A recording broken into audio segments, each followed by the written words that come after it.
খামারে ব্যস্ত সময় পার করছেন খামারিরা।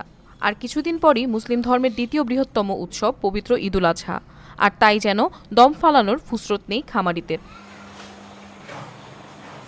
আসন্ন কোরবানির ঈদকে ঘিরে পটুয়াখালীতে 10,000 খামারে 1,33,000 গরু, মহিষ ও ছাগল কোরবানির জন্য প্রস্তুত করা হয়েছে। দেশের বিভিন্ন হাট ঘুরে কোরবানির জন্য সুস্থ সবল গরু, মহিষ ও ছাগল কিনে 1 থেকে 2 বছর লালন পালন করেছেন। খামারিদের পাশাপাশি লাভের আশায় পারিবারিকভাবেও অনেক কৃষক কোরবানির পশু তৈরি করছেন। তবে মানবদেহের জন্য ক্ষতিকারক ঔষধ প্রয়োগ ছাড়াই কাঁচা ঘাস, খড়, ভুসি সহ সম্পূর্ণ প্রাকৃতিক খাবারের মাধ্যমে বেড়ে উঠছে এসব পশু। তাই এখানকার কোরবানির পশুর রয়েছে ব্যাপক চাহিদা। গোখাদ্যের দাম বেশি হওয়ার কারণে এসব পশুপালনে গুনতে হচ্ছে বাড়তি খরচ। অন্যদিকে দেশের বাইরে থেকে পশু আমদানি হলে লাভের পরিবর্তে উল্টো লোকসানের শঙ্কায় খামারিরা। বহুটা খরচা মানে আমরা গরুর দাম পাইতেছি না ঠিকভাবে, খামারিরা সাধারণ যারা আমরা খামারি আমরা দাম পাইতেছি না।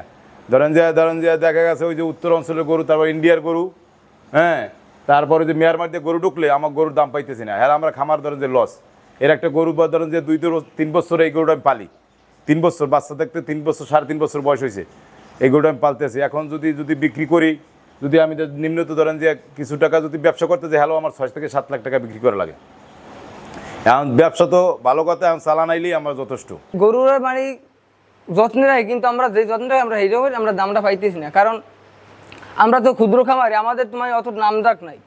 মানে বড় বড় যারা খামারি আছে তারা 1 টাকার 6 টাকা চাইলেও মানে এরা নামাজ থেকে এরা চলে যায়, কিন্তু আমরা 1 টাকাটা যদি মানে 50 পয়সা চাই, তারপরে মানুষ এমন করে আমরা বেশি চাই। মানে আমরা খামার পরিচালনা করতে আমাকে অনেক কষ্ট হয়। এই যে বর্তমান যে খাবারের যে বাজার, এই খাবারের বাজারের আগে মিলেই আমরা মানে টিকতে পারতেছি না। এই গরু আমার 3 বছর লালন পালনের বয়স হয়ে গেছে, মানে এই কারণে তো আমার মনে করেন প্রচুর খরচ। যে খরচ হয়েছে, এই যে গরুটা যদি আমি 6 লাখ টাকায় বিক্রি করতে পারি, তাই মোটামুটি কায়দা দেখা গেছে আমার চালানটা উঠতে আইবে। নাহলে আমার ছেলের নিয়ে গরু লালন পালন করি, আমরা তো অনেক লসে আছি। আমরা গরিব মানুষ, সাধারণ ঘরের মানুষ, আমরা জমি মানুষের কাছ থেকে গনে রাখি, তারপর ওই জমিটা ঘাস লাগাই, তারপর আমরা এই গরু লালন পালন করি। দেখা গেছে আমাকে অনেক মনে করেন আমরা লস। জেলা প্রাণী সম্পদ বিভাগ জানিয়েছে, খামারিদের দেশীয় পদ্ধতিতে পশুপালনে বিভিন্ন প্রশিক্ষণ দেওয়া হয়েছে।